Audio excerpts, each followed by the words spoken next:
Assalamualaikum. Welcome back to my YouTube channel with a new lecture. Today's lecture is very important and interesting. How to measure area of irregular land. जब भी हम कोई plot लेंगे या कोई plot का irregular कोई plot हो, कोई जमीन हो, तो उसका एरिया हम कैसे फाइंड कर लेंगे, तो इस लेक्चर में मैं आपको बता दूंगा। आप ध्यान से सुनिएगा, ध्यान से देखिए, ठीक है, पूरे वीडियो को, तो आपको समझ आ जाएगा कि हम इरेगुलर जमीन हो तो उसका हम कैसे एरिया फाइंड कर लेंगे। यहाँ पे मैंने मुख्तलिफ से इरेगुलर शेप्स उठाए हैं, ठीक है, तो उनका मैं एरिया आपको कैलकुलेट करके बता दूंगा, आपको समझा दूंगा, तो आप इंशाल्लाह कोई भी इरेगुलर कोई जमीन हो तो आप उसकी एरिया आसानी से कैलकुलेट कर सकते हो। अगर अभी तक आपने मेरा चैनल सब्सक्राइब नहीं किया, चैनल को सब्सक्राइब कर लें और बेल आइकन को प्रेस करें ताकि नए आने वाली वीडियो आपको आसानी मिले। ये मैंने एक सिंपल सा पहले शेप उठाया है, ठीक है, तो इसके थ्रू मैं आपको बता दूं कि एरिया का फार्मूला क्या है, ठीक है। ये देखिए, इसमें 30x50 का एक कोई प्लाट है, ठीक है। अच्छा, आपने एरिया फाइंड करना है। एरिया का फार्मूला आपने याद रखना है कि भाई एरिया का फार्मूला होता है लेंथ इंटू विड्थ, ठीक है, हमेशा।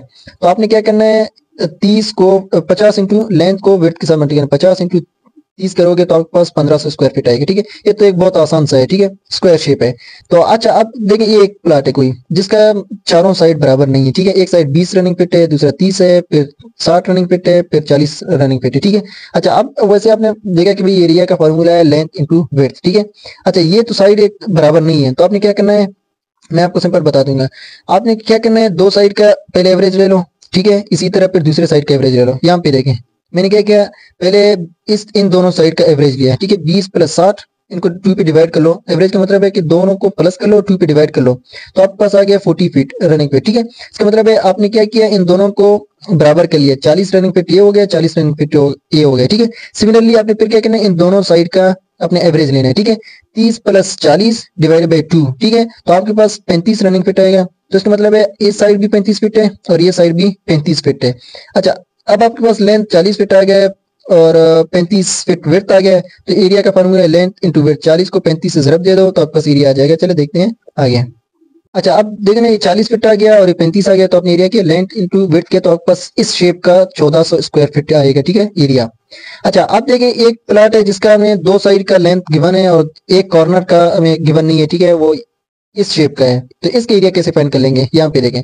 अच्छा, आपने क्या करना है, पहले अपने टोटल एरिया लेना है, ठीक है। 40 इंटू 50 कर लोगे ना तो आपके पास टोटल आएगा 2000 स्क्वायर फीट, ठीक है। अच्छा, ये पूरा का पूरा आएगा। अब आपने क्या करना है, ये जो कॉर्नर है, ठीक है, ये आपने माइनस करना है क्योंकि ये आपका एरिया नहीं है। तो आपने पहले ये देखना है कि ठीक है, ये 40 वाला फीट है तो उसके साइड पे आप देखें, यहाँ पे 30 फीट गिवन है, तो उसका मतलब है 10 फीट यहाँ पे रह जाएगा, ठीक है।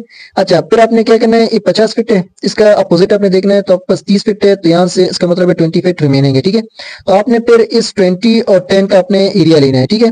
20 इंटू 10 करोगे तो 200 स्क्वायर फीट आएगा, ठीक है। ये तो फिर पूरा का पूरा होगा, ये पूरा स्क्वायर होगा, लेकिन आपको चाहिए भाई ये वाली सिर्फ एक पोर्शन चाहिए, ठीक है। तो इस पोर्शन के लिए आपने क्या करना है, इसी एरिया को 2 पे सिंपली डिवाइड करना है, तो आपके पास ये सिर्फ एरिया का, ठीक है, ये जो कॉर्नर है इसका आपके पास एरिया आ जाएगा। तो आपने पूरे में से ये माइनस करना है। कैसे, आपने क्या किया, 20 और 10 को मल्टीप्लाई किया, 200 आ गया, तो ये पूरे का आ गया ना, तो आपने उसको 2 पे डिवाइड किया तो आपके पास एक पोर्शन का आ गया, ठीक है, ये वाला। तो आपने सिंपली ये जो टोटल एरिया आपने ली थी ना, टोटल एरिया में से आपने क्या किया, इसको माइनस कर लिया।